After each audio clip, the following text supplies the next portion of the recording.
2 graus. Parece pouco, um detalhe. Mas nesse cenário, esse número pequeno vira a diferença entre um planeta difícil e um planeta instável. A Terra não explode, o céu não racha. O planeta continua inteiro. O que muda é pior. O sistema que sustenta o normal começa a sair do lugar.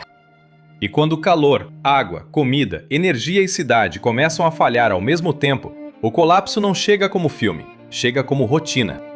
Vamos assumir a regra exata deste vídeo. Não é um dia mais quente.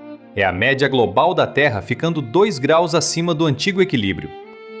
E média global engana. Se o planeta sobe 2, alguns lugares sobem muito mais. E quando a base esquenta, os extremos deixam de errar pouco. E o primeiro lugar onde isso entra não é na floresta. É no quarto, às 3 da manhã. Janela aberta, ventilador soprando ar quente. E o corpo descobrindo que a noite já não serve para recuperar. A cidade não foi feita para perder a noite. Quando a madrugada não resfria, o hospital amanhece cheio, o trabalhador sai cansado e a rede elétrica já acorda pressionada. É aqui que o calor muda de nome. Ele para de ser previsão e vira infraestrutura. Horário, sono, remédio, conta de luz, tudo começa a girar em torno de sobreviver ao ar. A cidade moderna foi desenhada para acelerar a vida, não para suportar calor permanente. Concreto guarda, vidro amplia, asfalto devolve. E bairros inteiros começam a funcionar como ilhas de febre. No ônibus lotado, no telhado baixo, no quarto sem árvore na rua, o mesmo calor pesa diferente. Quem pode, compra isolamento. Quem não pode, compra exaustão. O aquecimento não atinge todo mundo igual. E o pior não é só o termômetro, é quando calor e umidade sobem juntos. O suor já não resolve, o corpo perde a saída. E o risco deixa de ser desconforto, vira limite biológico.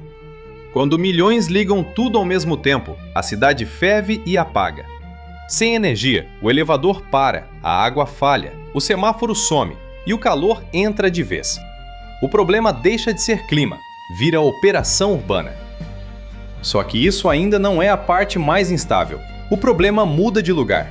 O mesmo planeta mais quente que seca o solo também carrega mais água no ar. A água não some, ela desaprende a obedecer. Reservatório recua, rio afina, lavoura endurece, e a cidade começa a competir com o campo pela mesma água. Quando a seca deixa de ser pausa e vira pano de fundo, o preço sobe antes da manchete. Em outras regiões, a chuva não falta. Ela muda de comportamento, cai concentrada, violenta, curta. O solo não absorve, o rio não suporta, e a rua vira correnteza em questão de minutos. E aí o clima para de ser paisagem e vira custo. Água para irrigar, para beber, para girar a cidade. Quando água vira disputa, tudo encarece. Primeiro a conta, depois a confiança. Plantação não some de uma vez, ela desaprende a obedecer. O calor chega antes, a chuva falha, a praga avança e o calendário quebra. Safra deixa de ser plano, vira aposta. E quando várias regiões erram ao mesmo tempo, o efeito aparece no lugar mais concreto possível, o carrinho. Produto some, preço salta, o básico oscila. O supermercado começa a refletir o clima. No litoral, o mar parece intacto até o cais amanhecer leve demais. Rede volta vazia. O peixe muda de rota, o Recife perde cor. E a cidade costeira descobre que o oceano ainda está ali, mas já não está entregando o que prometia. Primeiro o calor força o corpo. Depois a fumaça entra no pulmão. Depois o mosquito encontra inverno mais curto. O mapa da doença muda sem pedir licença. E o sistema de saúde recebe tudo ao mesmo tempo. Hospital cheio já é grave. Hospital cheio no calor extremo é outra coisa. Porque ele precisa resfriar, iluminar, bombear água e manter equipamento vivo, justamente quando a rede inteira está mais frágil. Refrigeração deixa de ser conforto e vira defesa. O consumo explode justamente quando barragem, usina e transmissão já operam sob estresse. A conta chega antes do discurso. Primeiro no boleto, depois no apagão do bairro, na água sem pressão, no elevador parado. Construção, entrega, limpeza urbana, agricultura, transporte. Tudo o que depende de corpo exposto perde hora útil, rendimento e segurança. O calor não destrói só a saúde, ele derrete produtividade. Quando enchente repete, incêndio volta e a maré avança, o mercado percebe antes do discurso oficial. Seguro encarece, crédito hesita e patrimônio começa a se comportar como risco permanente.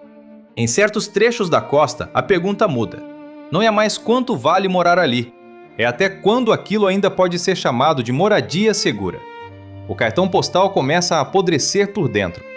Agora some calor extremo, colheita ruim, água instável, moradia cara e trabalho menor.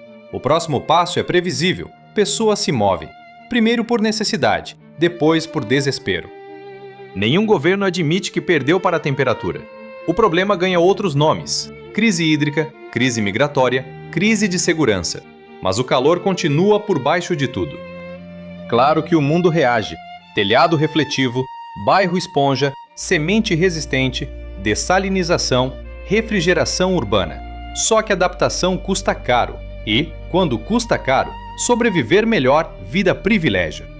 Os mais ricos fogem do cerco com sombra, isolamento, água armazenada, energia própria e refrigeração estável. Eles não cancelam o problema, só conseguem empurrar o problema para fora dos próprios muros. E existe uma camada mais silenciosa. Crianças crescendo com mochila de emergência, escola treinando evacuação, família monitorando fumaça, alerta e falta d'água. A sensação de futuro encolhe antes mesmo de ganhar nome.